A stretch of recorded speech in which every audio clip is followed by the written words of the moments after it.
So this topic involves a boxer losing his life, so it's not gonna try to be all silly and shit like I sometimes get. But yeah, so I never even heard of this until a couple months ago. But Canelo was accused of being a murderer, basically. Seriously, he was accused of murdering a man. It was his sparring partner, Javier, can't pronounce his last name, Jauregui, Javier Jauregui, I think. He was a sparring partner, and allegedly it was after a training session before the Angulo fight. After the Mayweather fight. So it was like allegedly it was after a training session that Canelo and Javier had. It was leading up to the Angulo fight. They're in camp, and they hospitalized him, and he had a stroke and died, 40 years old. So a lot of people were, a lot of people were saying that Canelo basically was a murderer. You know what I mean? That it was his fault. And I think the main reason why they were saying that is because Canelo worked with a broadcasting company, Televisa.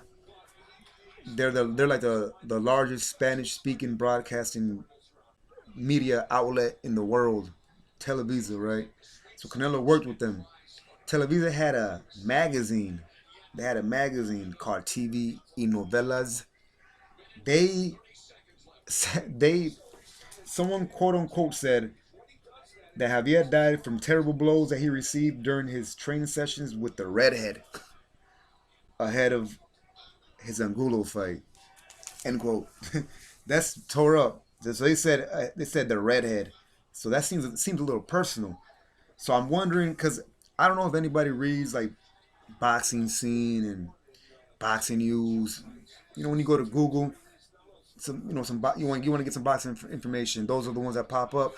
Those I swear you will see so many journalists that just sound so biased, man. They sound like they have some antipathy towards a fighter, like some little hate towards a fighter or something. I'm like, what? I'm like, man, this dude sound like a hater and shit, man. What the hell? And these people, like, they're on reputable like magazine and things like that, electronic magazine and things like that. Like it's crazy, man. So I'm thinking, did a journalist on the TV and novelas, did he have something against Canelo or something like that maybe?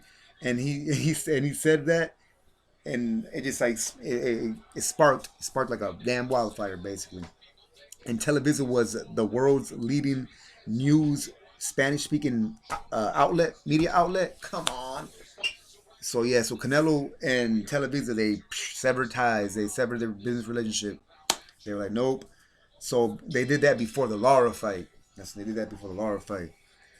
So, which obviously that was probably a huge mistake because that Mayweather fight, that Mayweather and Canelo, that was like the largest viewed, like broadcast in television history or something like that. Like it was big. It was huge. But I just feel like hopefully not too many people really thought that Canelo was a murderer. I mean unfortunately that's part of the boxing occupation. Seriously, it's a boxing profession. I think I read somewhere like a few years ago that the boxer's lifespan was like between like I think the early 40s, man, the early 40s, late 40s. It was a crazy number. I was like, what?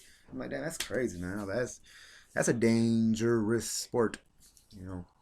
So I was hoping out. Shit, I was thinking about it like even Kovalev.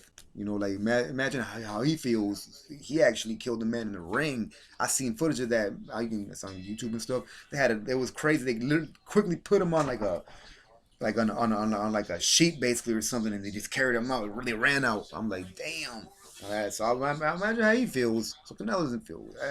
So hopefully, these boxers they already deal with enough, man. They shouldn't be sitting there having to hear being called murderers and shit. You know what I mean? That's messed up. That's messed up. Although I'm not gonna lie, I'm sure some were naive and young, and they I don't know.